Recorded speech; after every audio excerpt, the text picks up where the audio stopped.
Hello and welcome to the EDHRECast. My name is Joey Schultz and I'm joined as always by my fantastic co-hosts. First up, he really wants to play the saga Herald Unites the Elves. It's Matt Morgan.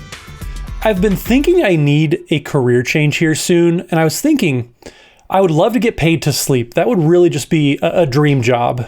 Dude, no. Oh my god, you are a treasure, Matt. I love your dad joke. I'm glad. You shouldn't be sleeping on my dad joke skills. Oh, okay, you only get one. Oh man. Oh, I love it. Next, he doesn't want to play the saga Herald Unites the Elves. He wants to play the saga Ernest Goes to Camp. That's Dana Roach. I mentioned last week that it was my birthday, so I thought I would check and see if February 5th also was like an internationally important day. And I found out it is actually National Chocolate Fondue Day. It is World Nutella Day, both of which sound delicious. And it is Monarch Day, which I assume means we all get to draw a card at the end of the day.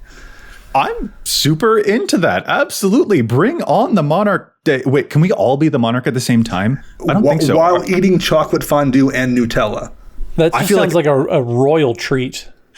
Oh, no, Matt. I feel like we got to have a scrap. There can only be one monarch, and I'll make sure it's me. Anyway, this is the EDHRECast. EDHREC is the best deck building resource on the web for the Commander format, compiling data from deck lists all over the internet to provide helpful recommendations for new Commander decks. And here on the podcast, what we like to do is give all of that data a little more context. Hey, Dana, what is it that we're talking about this week? We're talking about the data of power creep. Indeed. Guys, I'm really, really excited for this one. This is an episode that I've wanted us to do for a while now, but I finally feel like we're actually in a good position to do it, especially now that we are past the year 2020 and we can kind of reevaluate it a little bit from a distance, because what we want to do on this episode is take a look at, on average, how many cards from each year show up in the average deck list for any given commander. You know, on average, how many cards show up in deck lists from the year 2008 or the year 1996 or the years 2019 and 2020. There's kind of a vibe in the air about how power creep is a thing. And this episode is when we're actually going to take a look at some data to really see if and why that is the case and see how common the new cards are showing up in our deck list. It's going to be a whole bunch of fun. But before we get there, we are going to pause and give a huge thank you to the folks at the Command Zone podcast. Folks like Manson Lung, Ashlyn Rose, they do amazing job with the post-production work on our podcast here. So we thank you so much for all of that work, making the podcast look as spiffy as it does. And of course, we want to thank our sponsors for the show too. Yeah, the EDHRECast is sponsored by Card Kingdom and TCG Player. Lately, we've seen some price creep on a whole lot of singles, and you can take advantage of that by buy listing cards you aren't playing to Card Kingdom for those increased prices. They have a huge inventory of singles as well to buy back with the money you get. And TCG Player also has a nearly limitless collection of singles. Anything you want, they have it in stock. Simply go to EDHREC, click on the card in question, and choose the vendor link down below. Doing so supports both the site and the show. Or if you would prefer to support the show directly, you can also do that over at patreon.com/EDHRECast. We have patron tiers of all sorts of levels, whether you want some swag, you want to check the challenge stats spreadsheet and see what we're doing, how those picks were from a year ago. We have that all available over at patreon.com/EDHRECast. We even have a special tier where we shout out a specific patron every single week for just being a patron and just being great in general. So this week we are going to give a huge shout out to AJ Newhausen. So thank you so much, AJ. We definitely appreciate your support. AJ, thank you so much. You are awesome. We appreciate it so much. And you know what? Another thing that we should plug, we of course stream games on twitch.tv/EDHRECast every week, Wednesday at 6 p.m. Pacific Standard Time. It's a whole bunch of fun. We've got amazing guests on every week, including, you know, awesome people like Ashlyn Rose, who is so cool and destroys us with her Kozalex. It's really impressive and terrifying every time. And Rachel Weeks as well. We've had her on recently. Krim, the Asian Avenger. We've got a whole bunch of awesome guests coming on to play EDH. So if you're looking for some more EDHREC content, come visit us at twitch.tv/EDHRECast. It's a whole bunch of fun. All right, fellas, let's get into our main topic. We're talking about power creep and the data behind it. Real quick, before we actually get to that data, of course, let's actually kind of take the temperature in the room, I guess, about power creep generally. You know, there's kind of the vibe in the air that power creep is always a thing. Do you guys personally feel that it has actually gotten more exaggerated in recent recent years? Is that just kind of a humdrum thing that you sort of heard, or is that something you definitely believe personally yourself? Dana, where do you think you're at? It's definitely a thing that's, I think, increased in recent years, but I think first we want to maybe take a step back and talk about kind of what power creep is. And there's a couple different ways to look at it. I think there's basically 3 different types of power creep as far as I can tell. The first one just comes with the fact that, like, the more you play Commander, the more you're probably going to just tune your decks, the better you're going to get at realizing what cards are good in that deck. It's kind of like the movie Moneyball or the book Moneyball. The concepts were always there in baseball to build a better baseball team based on statistics. It just took a long time for everyone to understand how to apply them. That kind of works with Commander decks too. It just takes you time to figure out how that deck works, and over a period of time, your deck just gets stronger by virtue of you tweaking things here or there. So the format, when everyone's doing that, just gets stronger over time. I think the second one is, as new cards come out, you get ones that also fit your deck better.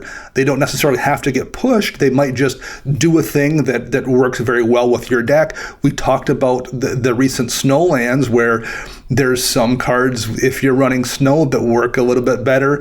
Joey has that Elegith deck that cares about Scry, right, and we got a card that lets you Scry if you have Snowlands and use that mana. So, like, Joey's deck got better by virtue of that card just existing. So again, power creep occurs when new cards are printed that just happen to fit your deck, even if they're not made stronger.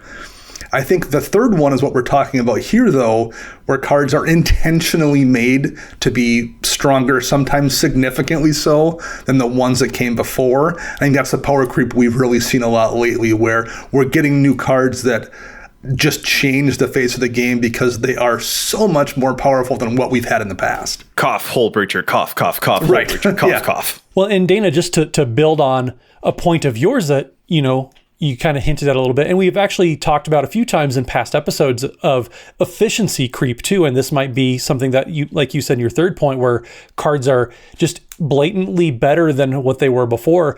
If they made a card that was rampant growth, but they made it 1 mana less, like they did with Manalith, and Arcane Signet is effectively just a straight up 1 mana cheaper artifact that makes all the colors that you need. Like, those are the types of efficiency upgrades where, we talked about mana curves and how the average mana curve in a deck is going down and down. Well, that's power creep. That's just decks getting more efficient and getting more powerful as time goes. And so we're going to kind of take a look and see, can we put specific dates on when all this started to happen? Yeah, and that's just it. I mean, it is kind of an always thing. Like, if you go back into alpha and you find there's like a 4 mana 3/4 with no abilities, and then nowadays you're just like, and here's Questing Beast, which has 98,000 abilities. It's a 4 mana for a 4 mana 4/4 with, I want to say, 400,000 words of text on it, give or take, something like that. Like, you're getting some complexity creep in there too. Even it's definitely, there's some substantial stuff that's kind of always been happening in the game, but specifically for Commander, Matt, I really think you're right. The past couple of years in particular have been a whole lot to deal with. Like you've said in past episodes, I think you even kind of referred to it almost as Commander rotation. Is that right? Yeah. The fact that there are so many just awesome, powerful new cards that you can't really play a bunch of cards that were printed in the dark ages of 2016. Like, right. Yeah, that's just it. It's just like, oh man, a new set has come out in 2017 or whatever. I'm better make sure that I update my deck whenever I get a chance to finally get those cards. And by the time that you do get those cards, 3 other sets have come out with a bunch of cards too. And now it's just like, geez, I might not actually end up playing any of these cards I got because some new cards from the most recent 3 sets have kind of outclassed the cards I was excited to put in. Well, like that's how I don't understand how you and Dana just keep up with it. Like, you guys have new decks for the same commanders like every 2 years, it seems like. So rotation is a real thing. Like, that's why you just don't update your decks like I do, and you'll have a deck for however long you need.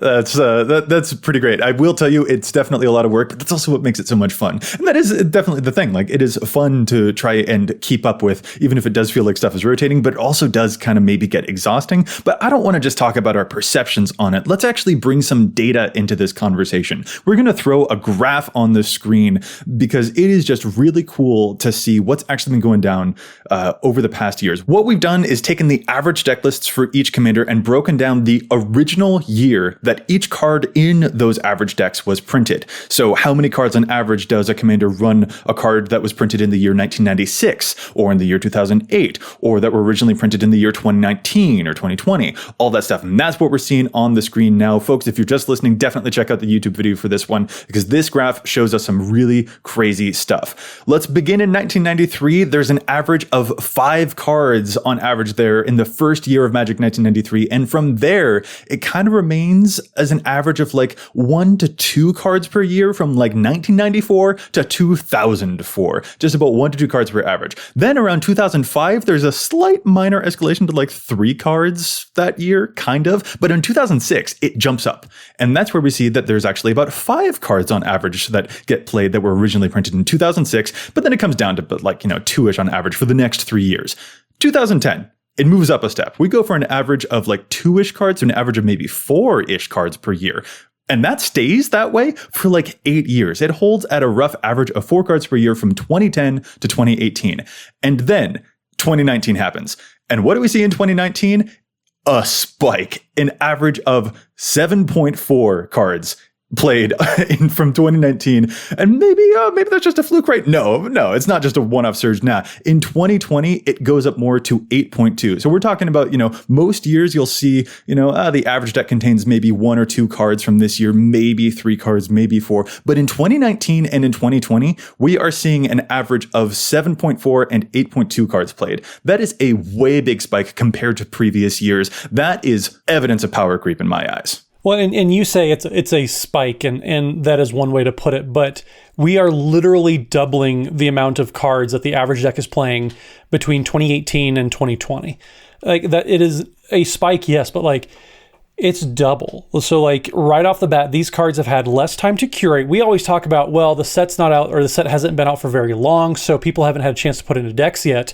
People already are doing that at huge numbers for all these most recent sets. So anything that's basically been standard from Eldraine moving forward, that's just getting adopted at an insanely high rate and pushing other cards, older cards, out of the format.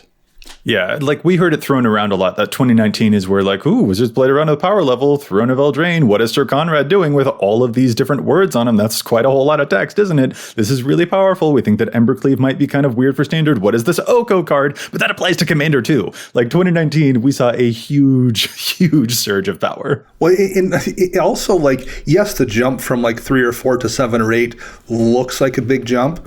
It's technically probably kind of larger than that because there's people that don't change their decks.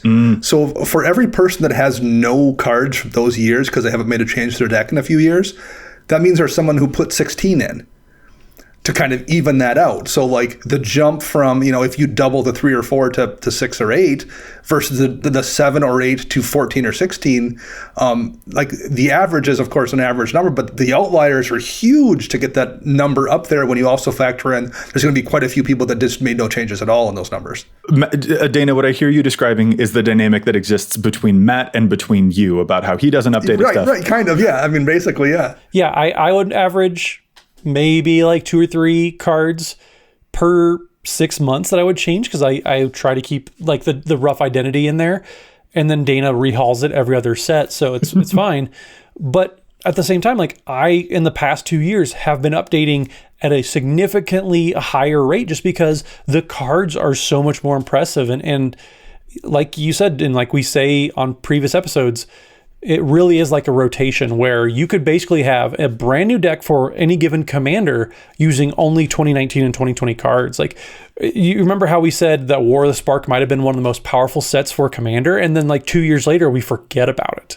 Right. That's insane to think about. Yeah, there is a whole lot happening. I mean, even just looking at the stuff coming from Kaldheim, like Matt, I think you said it most eloquently, that set is juiced. It's so juiced. Like it's like a little prickly pear that you just want to pop open and just man, it is like Kaldheim is just another set in the trend of there are going to be insanely powerful cards, there's going to be insanely powerful effects, and it's just like you almost have no reason not to be at least strongly considering so many new cards with every set.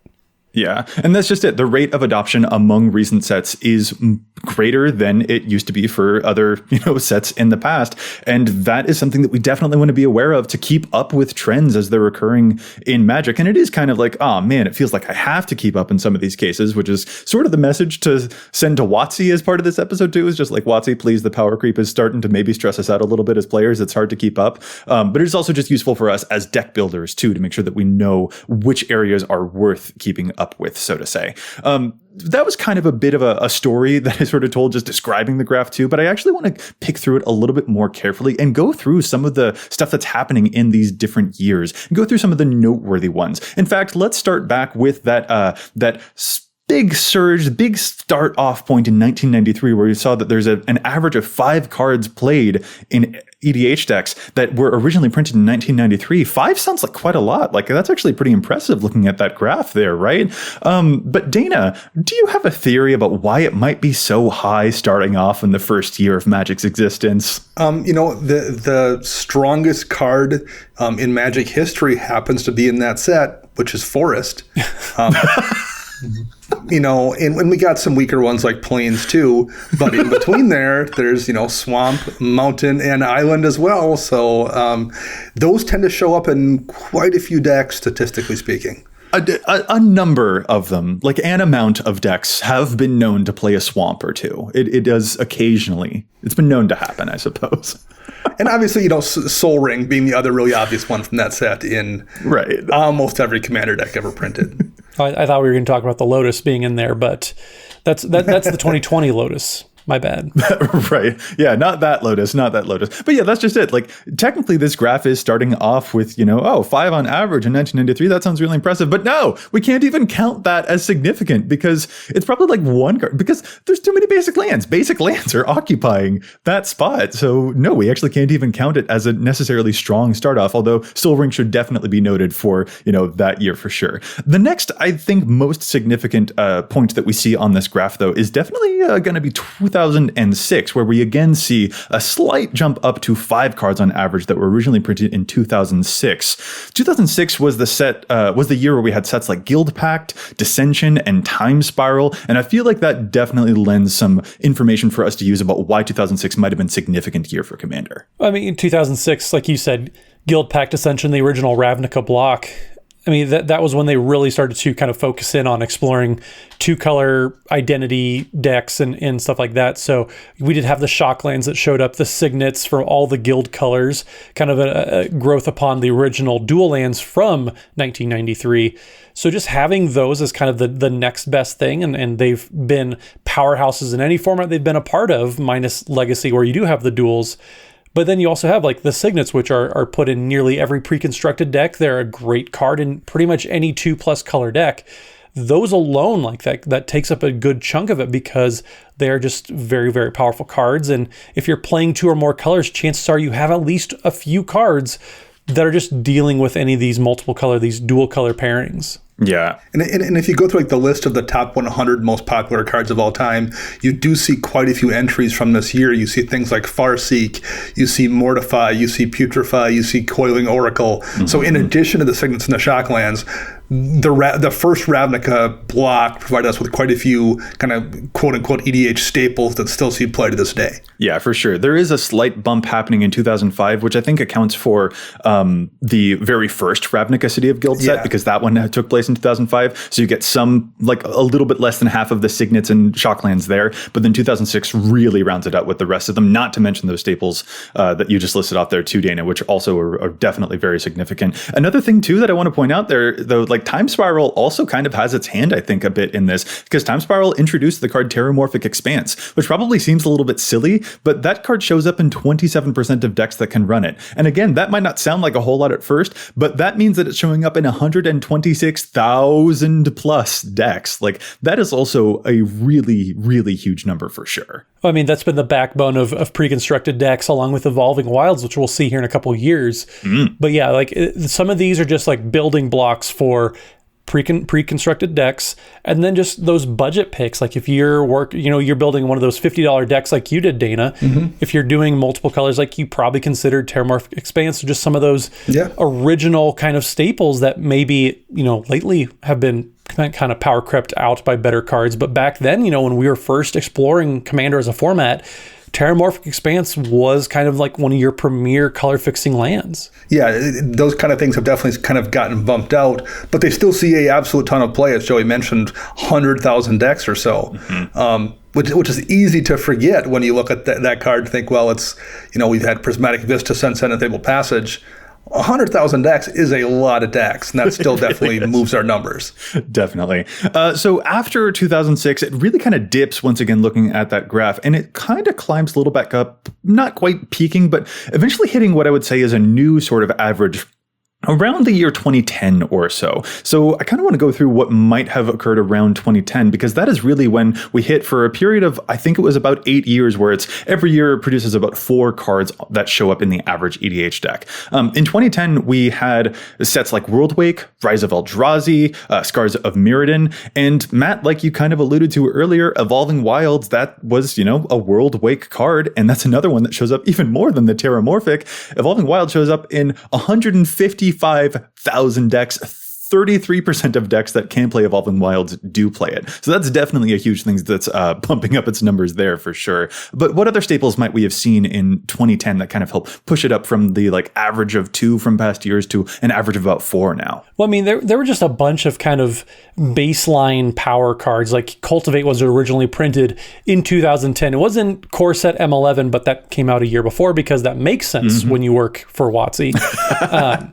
But yeah, just Cultivate, just a bunch of those just base level cards that we kind of take for granted, and they're always in the back of your mind as a card you should be playing, just because they kind of reestablished kind of a new world order of power level.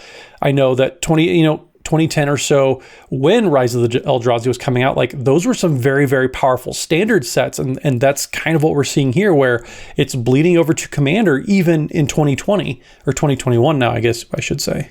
Well, and if you look, we talked about the shock lands being a big deal, and of course basic lands, but if you look at the dual lands that most people are running in their decks that make 2 or more colors, most of those are from that point forward. That's when you start getting the check lands showing up. You start getting those filter lands that were in the Lorwyn set. And at that point on, we got probably a new set of dual lands every year, most of which are relatively playable. So if people just, put one of those in their 2-color deck, that's 1 card out of every year. That's a land that's pretty good to play, in addition to how many really good utility lands have shown up in the last couple of years, or last 10 years at least. So I would wager that's a decent chunk of this too, as they've tried to make land bases better over the years. A lot of those have shown up in Commander decks. Well, and one thing that's funny too is you talk about the mana base and the rare land cycles that we're getting. In 2010, we see an average of 4 cards per deck, but they're probably not the fetch lands, and that's kind of the premier prestige card is the fetch lands, where you can pay a life and find an island or a mountain and put it into the play. We saw those in the original Zendikar block, kind of like we saw in the original, I think it was 2002 with Onslaught. None of those fetches are really bumping up those numbers, and even when you look back to 2002's numbers, even after the Onslaught fetch lands were reprinted in Khans of Tarkir, that didn't really help the numbers all that much, which means yes, they are a luxury, nice thing to have. They are kind of, like I said, the premier land fixing, but that doesn't mean they're really getting played all that much. Yeah, that's huge. And in fact, a small correction on you there, Matt. 2009, the original Zendikar, not 2010 is where we saw the continuation of them. And that's an even lower number than in 2010. That's true. That is true. And like you mentioned, 2002, again, the original printing is what we're basing all of this information off of, not off of Khans of Tarkir in a later year. But the original printing, 2002, still only showed an average of about 2 cards showing up in EDH decks from that year. And then 2009 is about 3 kind of. And yeah, it's so crazy that didn't bump up the numbers nearly as significantly as some of the other entries that we've mentioned have, which is you sort of think of them as almost a format staple, but they really are priced out of a lot of players' hands. And Wizards, we would love reprints to maybe help correct that issue. Who knows? I don't know. Landfall decks might like it. At this rate though, Joey, we may not need reprints, because in 2022, we're going to get something that makes fetch lands obsolete. Right. So yes, then they'll give us the fetch lands that we want after they are pointless. Oh, no. Where the pricing thing I think is really visible is Urza's block is routinely considered one of the strongest sets of all time and contains just absolute bangers. Sarah's Sanctum, Gaia's Cradle, Yawgmoth's Will, just to name three. But there's probably a dozen absolute EDH monster cards in that set, and it's barely a blip above the sets around it. Because of price, I would guess. Like, so many of those cards are so expensive, and getting more so by the day, basically, right now, if you watch the prices, that the numbers get held down just naturally because of how expensive those cards are. Well, and Dana, there are cards in those blocks that aren't thousands of dollars or hundreds of dollars that are still just great cards. You have stuff like Defense of the Heart, you have Pattern of Rebirth, that are just forgotten because, yes, they are extremely powerful, but they're also just pushed out, even though they're falling in under, the tier of cards that you mentioned, which are obviously in the nuts category, I believe it is. Is this like an early challenge to stats there, Matt? Is that something that you're doing right now? Trying to Both Defense of the Heart and Pattern of Rebirth have been challenged by you and I already, so... That's true. That's true. I should subscribe on our Patreon so that I can get access to the Challenge the Stats spreadsheet. Patreon.com/EDHRECast. Sign up to Challenge the Stats tier. And pay more attention than Joey does. All right, I kind of want to move on now. Briefly, I want to touch on, because like we saw with 2010, that is where it sort of kind of comes to a new average of about 4 cards per year. And that maintains itself for like 8 years of about an average of 4. The only thing I really want to touch on there is that in 2011, that is when we saw the printing of Command Tower that year. So that definitely bumps up a number for that year alone. Just a fun blip that I wanted to point out there. But let's talk about that 2019. That jump from like an average of 4 to the sudden 7.4 cards on average that were printed in 2019 showing up in EDH decks. In that year, we had sets like Ravnica Allegiance, we had War of the Spark, we had Throne of Eldraine, we had Modern Horizons, we had the Commander 2019 product, we had Core Set 2020, which is labeled 2020 but came out in 2019. Those sets are juiced. I think I'll go back to your word there, Matt. Juiced. Oh, let's say there's juiced, and then there's juiced to the gills is a term that I've heard. And that's what 2019 was. And it's just... Yeah, you named all these sets, but like when we think about the specific individual cards, you have some insane stuff like Smothering Tithe, Guardian Project, the Talismans. Those came out in Modern Horizons, and those are extremely powerful. Like when you look at the specific cards, not just talking about the sets, it becomes very real on just what kind of nutty and bogus cards we started to get. So speaking of mana rocks like the Talismans, Arcane Signet is in this window and is in 130,000 decks. That's a few decks. Which makes Generous Gift only being in 30,000 look not as impressive, but that's still an insane amount. Or Dockside Extortionist that on average makes about 40 treasures when it comes into play, also in 30,000 decks. This set was so packed with stuff. There was so much going on in 2019. Like, you look at these cards and you're like, well, yeah, of course. In fact, if I'm a listener right now, seeing these guys look at the numbers to verify whether power creep is just like, well, yeah, guys, of course. Have you gotten the message yet? We don't need your graph. Yes. Have you seen Arcane Signet? Have you heard of Sir Conrad the Grim? He's showing up in 19,000 decks. Of course, there's been power creep, guys. Ah. Well, and like we talked about, pushing Terramorphic Expanse, Evolving Wilds out of the format. Here's where you see Fabled Passage, which almost is already in almost 40,000 decks. So that's quite a few numbers of decks just to be getting in past, year and a half or so since Throne of Eldraine has been released. But then also, we haven't even talked about a lot of these other great cards, like the Great Henge, which is in 17,000 decks, Return of the Wild Speaker. Any green card really since Throne of Eldraine has come out probably has worked its way in about 10,000 decks on average, I would say. Well, and these are just kind of the prestige cards we're talking about that like everyone, that look really flashy. But how many of just kind of the role players are you guys running? Things like I run Winged Words that draws you 2 cards if you have a flyer for 2 mana in multiple decks. It's nothing like super game breaking, but it's just more efficient than a bunch of other blue draw options. Village Rites in black, where you sacrifice a creature for 1 black mana to draw 2 cards, is hyper efficient compared to the similar things that came before. It's not a prestige card and it's not going to show up on this list, but it's in a ton of decks and I run it in multiple decks. So there's just even those little tiny things that aren't flashy The last couple years, there's a bunch of them. Yeah, Dana, I'm so glad that you brought that point up because that's absolutely true. Power creep isn't just about the big stuff, although that is certainly the most prominent that we're able to point to, but it has to do with the fact that the floor is getting higher as well, not just the ceiling. So that's an absolutely great point. There's a ton that was happening in 2019, but there was also a ton happening in 2020 because it went from that, again, average of 7.4 on average shown there to 8.2 from 2020. So we had just a little bit more happening here, in fact. 2020 brought with it sets like Theros Beyond Death, which is actually probably the least impactful of all of the stuff we're looking at, because then there were also Commander decks out the wazoo. There was Corset 2021, came out in 2020, but it is 2021 named.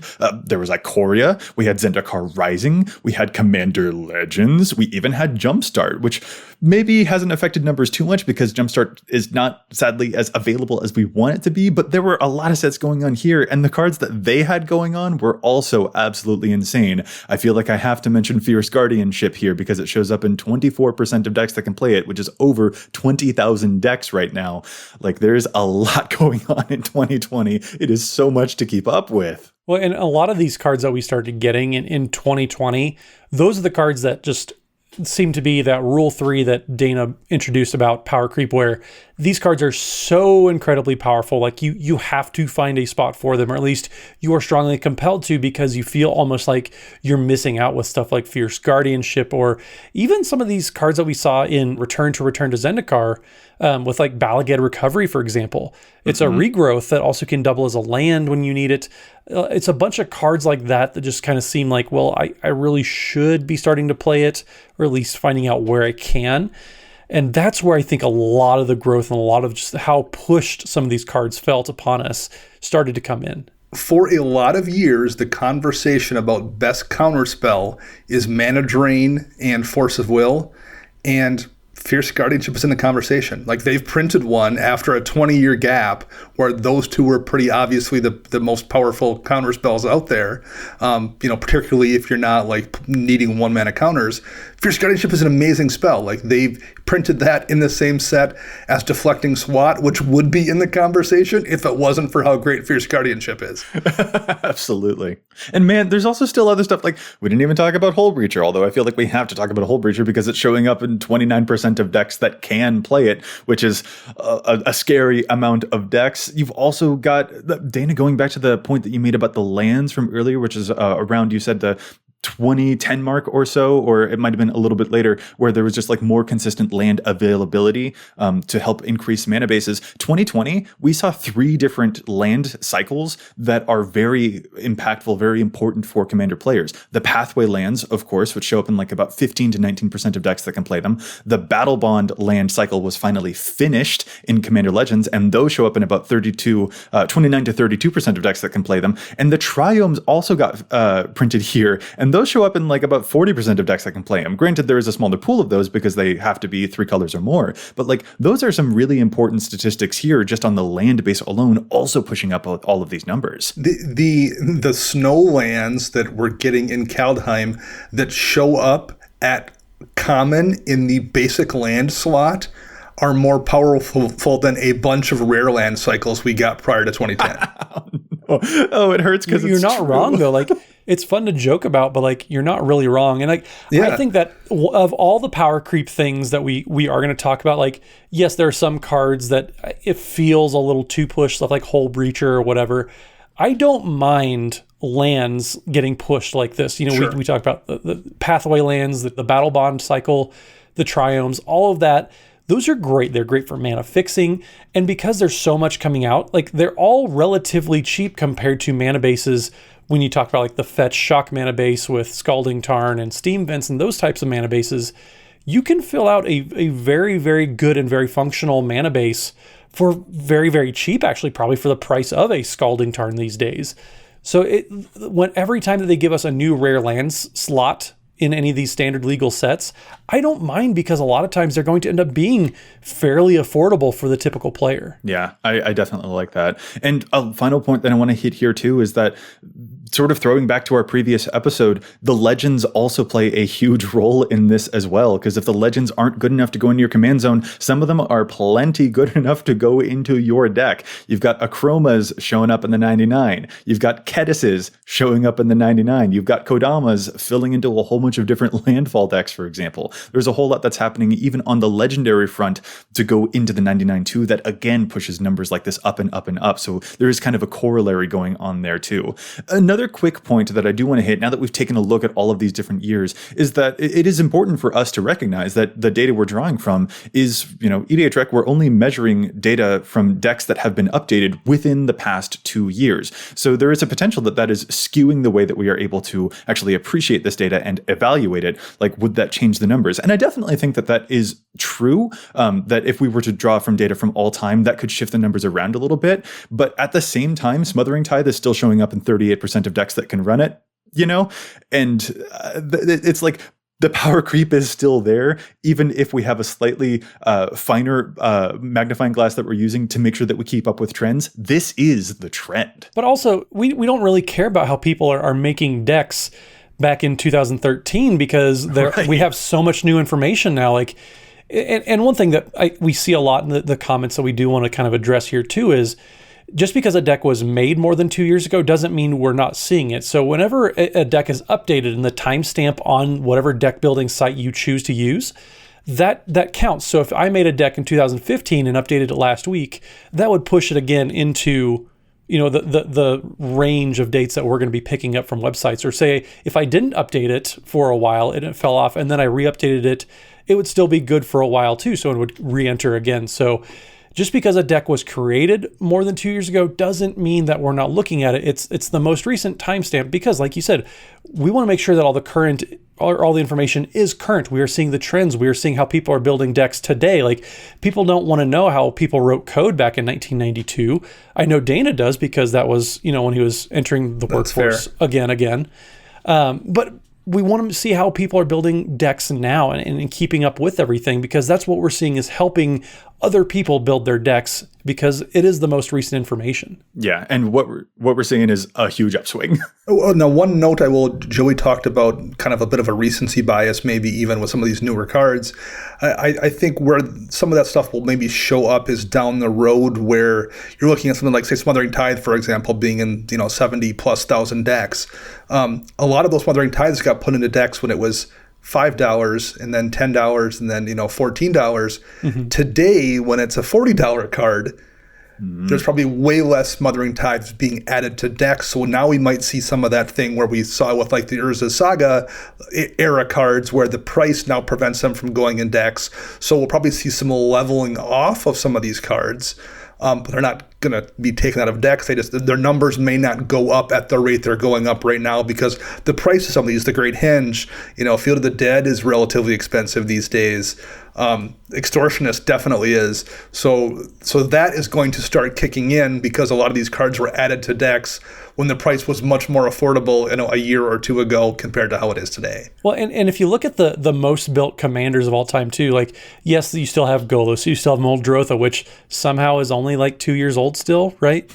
But then you also still have Atraxa, which is still hanging very strong in the all-time list, and that card is certainly more than 2 years old. So maybe if you built an Atraxa deck back when it was originally released and never updated it, sure, then your list would probably fall off.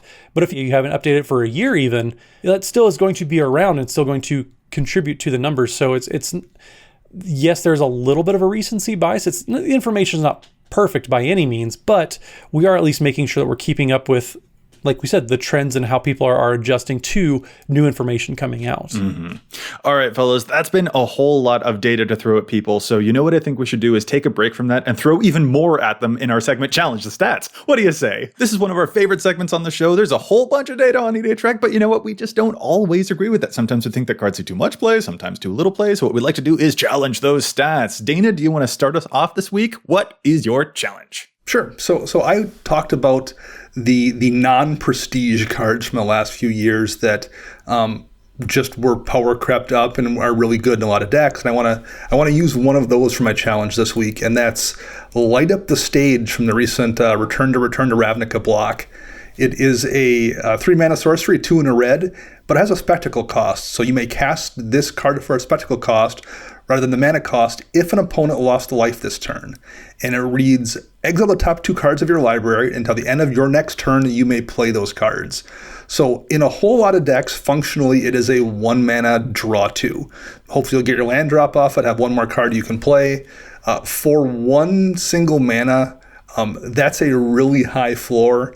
And worst case scenario, you're spending 3 mana for 2 cards, which is Divination, which is still in almost 3,000 decks, same amount of decks as Light Up the Stage, which has a much higher upside. I think it should be in more than the 3,200 decks. I know it gets kind of outshone by how many great red spells we've got in the last few years, but it's not just a good red spell. I think even if you are playing in the more traditional draw colors and you're playing red, the efficiency on it is so good, it's still worth running, even if you're in, Gruul, or even if you're in Izzet. 1 mana to draw 2 is fantastic, and it should see more play. Man, Dana, I love that. I'm remembering in a past episode, we asked what your player archetype was, and you were like, the tax accountant, because I love these little incremental value pieces like this. That I love Light Up the Stage. It is a favorite card of mine from the last few years, and that's exactly why. Awesome stuff. Matt, how about your challenge? So Dana talked about a card that wasn't as prestigious and needs some light. I'm going to talk about a card that's never been prestigious because it's coming back from Kamigawa Block. So this week's challenge that I have is actually from a listener. So Marcus Talram, thank you for your submission. But Marcus submitted Mark of Sakiko as a card that we should all keep an eye on now. Everybody knows this powerhouse. But Marcus Sakiko is 1 and a green for an enchant creature, an aura spell. And it says enchanted creature has, whenever this creature deals combat damage to a player, add that much green mana to your mana pool. This mana doesn't cause mana burn. Until end of turn, this mana doesn't empty from your mana pool as phases end. So Marcus talks about this card being great in Halden and Paco decks because Paco has the ability to get fairly sizable, and I like that pick, but I like this a lot more in just any kind of big green beater decks that's going to have any sort of trample or evasion. Omnath Locus of Mana seems like a commander that is well equipped to benefit from Mark of Sakiko, and is currently not really playing this at all. So it's currently in 38 Omnath Locus of Mana decks.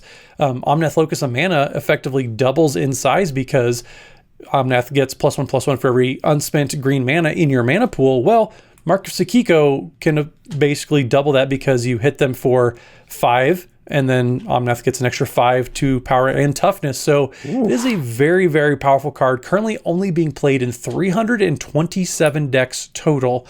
Marcus, I really like this pick. It's a nice way to generate mana and just crank through some cards if you need, or if you're playing some of those bigger creatures, you just want to just soup them up like Omnath. Here's your card to do that. So great pick, great find, Marcus. This is a good one. Love that. That is really, really cool. I'm going to move to my challenge now, and I'm being pretty uncharacteristic because I'm talking about a Jeskai commander. I know, it's weird. I wish that I was talking about Golgari, but there's a card that I want to critique here in a Jeskai deck. That's Gavi Nest Warden, the cycling commander in Jeskai.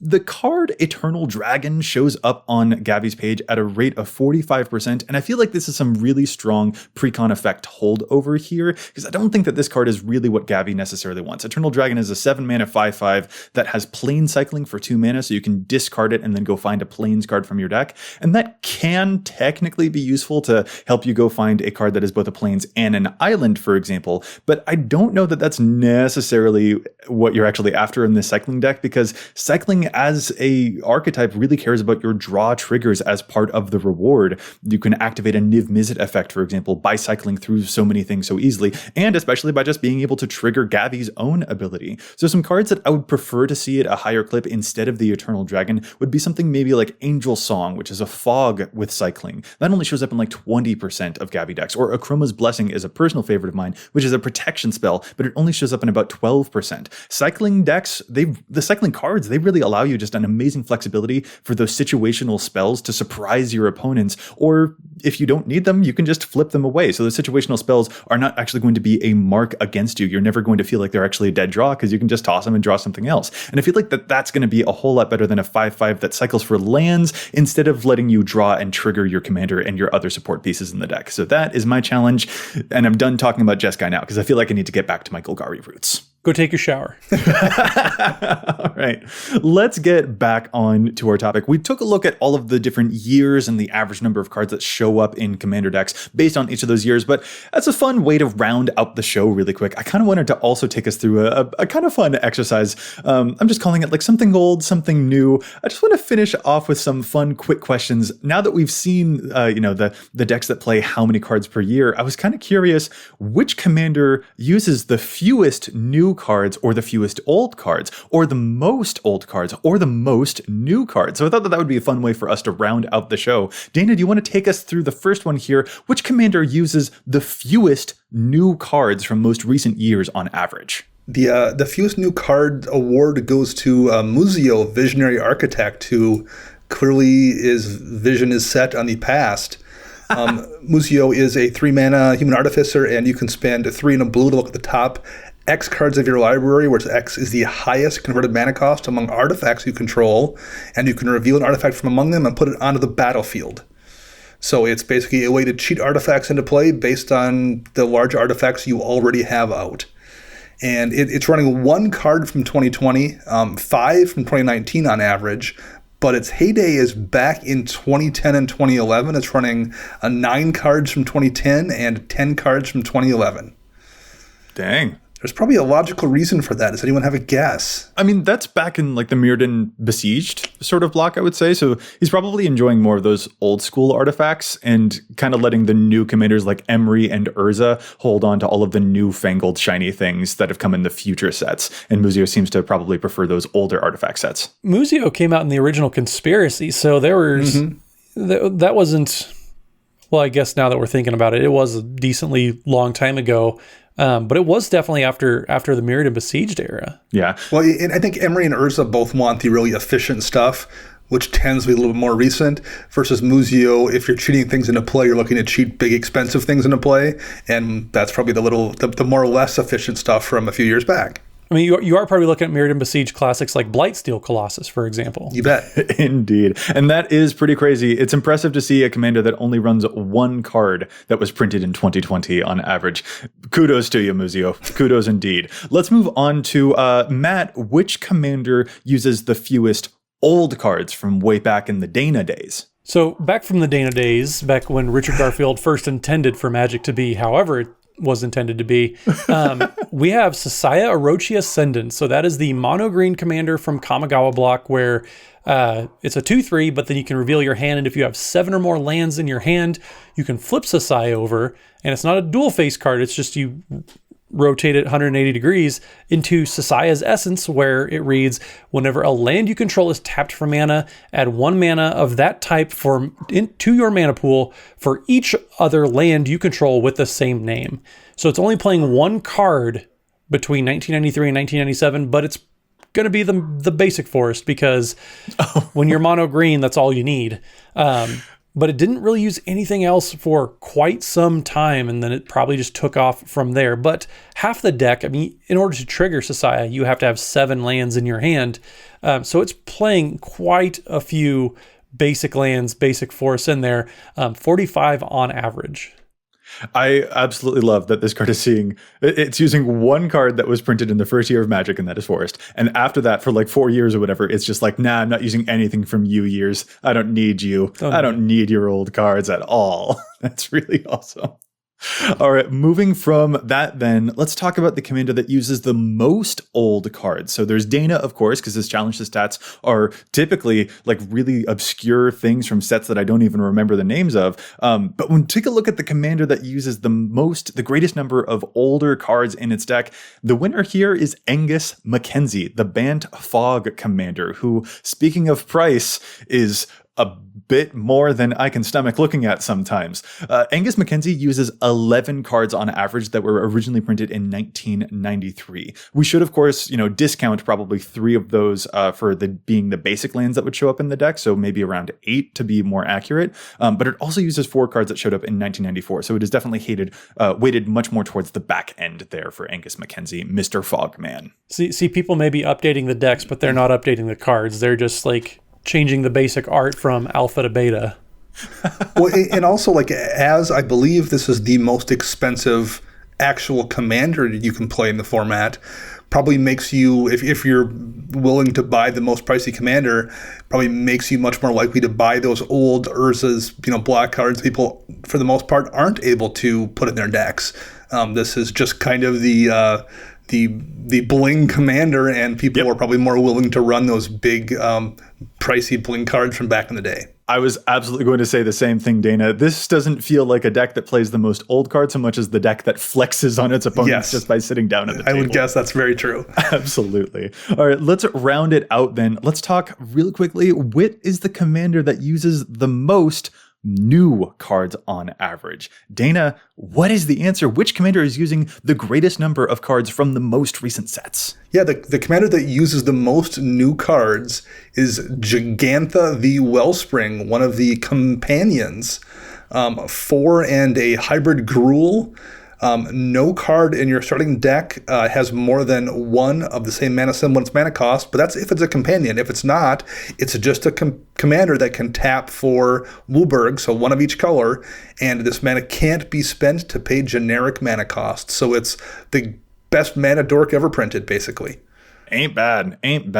What's the number? What's it looking like there? How many new cards is it playing? Only 4 from 2019. Okay, that's not but bad. 49 from 2020. That is bad. That's face right now. Insane.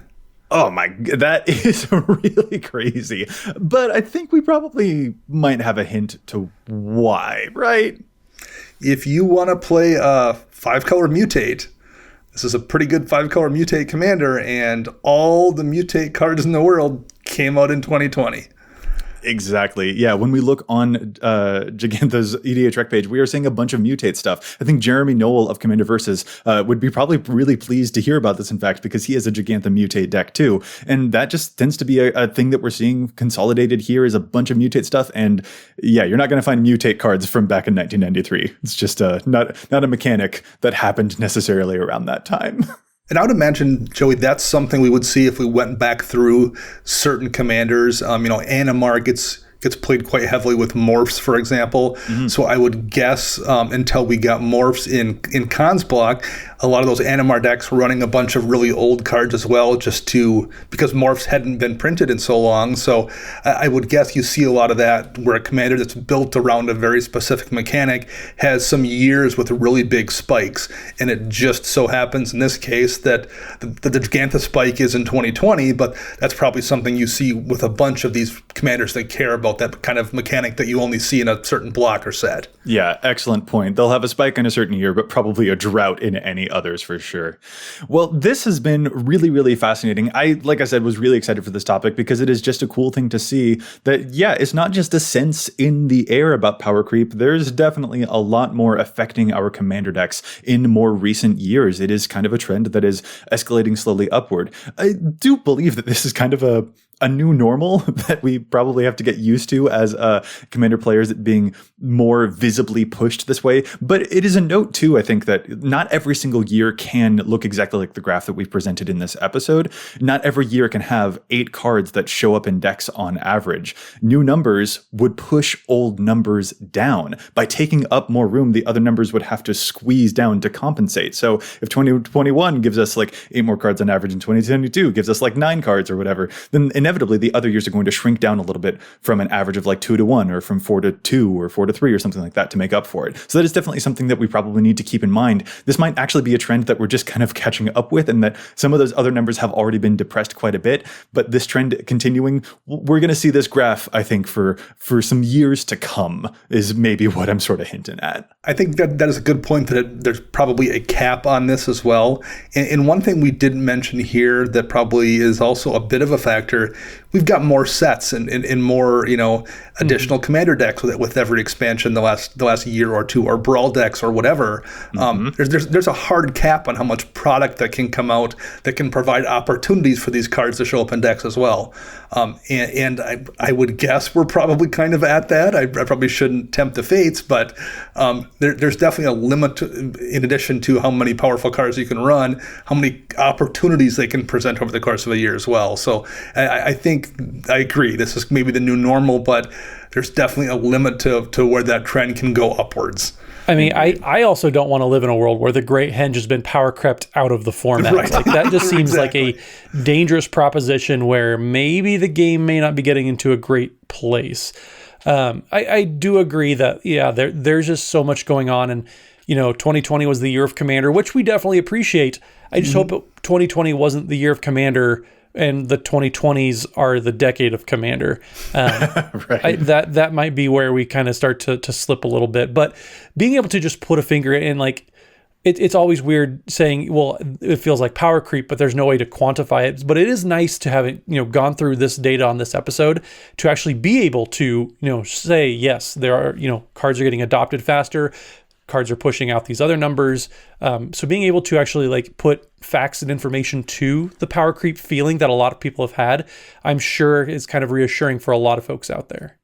Yeah. And honestly, like this was a whole lot of fun, just kind of as an exercise too. Listeners, we would love to know what you think about the power creep in the format and the numbers that are here. But also it might be a fun exercise to go through one of your own decks and see, how many cards am I running on average that were printed in this year or this year or this year, and sort of measure it in your own deck building as well. It might be a lot of fun. Anyway, fellas, I think what we ought to do is call this episode to a close. So if any of our listeners would like to get in touch with us, where is it that they can find you all? Matt? So you can find me on the Twitters at Mathimus55. That's MATHIMUS55. And don't forget, like Joey said, Wednesday evenings, we are streaming over at twitch.tv/EDHRECast. Our guests are pretty dang great. The games are usually pretty dang great, unless Joey kills me first. So make sure you tune in, twitch.tv/EDHRECast. I only do that when you deserve it, Matt, which is admittedly frequently. Yeah, it is frequently, yes, yeah. All right. Anyway, Dana, how about you? You can find me on the Twitter birds at Dana Roach. You can find me on my other podcast once a week, CMDR Central. And you can find all of us at patreon.com/EDHRECast. And I'm Joey Schultz. You can find me at Joseph M. Schultz on Twitter, and you can find the cast at EDHRECast on both Twitter and on Facebook. Plus, if you have a question, you can contact us at edhrecast@gmail.com. Our thanks go out once again to the whole team at the Command Zone podcast for handling the post-production work on our podcast here. And of course, our thanks go to our sponsors for the show. They are TCG Player and CardKingdom.com. You can find them using the price info links on EDHREC or by visiting CardKingdom.com/EDHREC to show your support for the show. Listeners, we'll be back at you next week with more data and insights. But until then, remember, EDHREC your deck before you wreck your deck.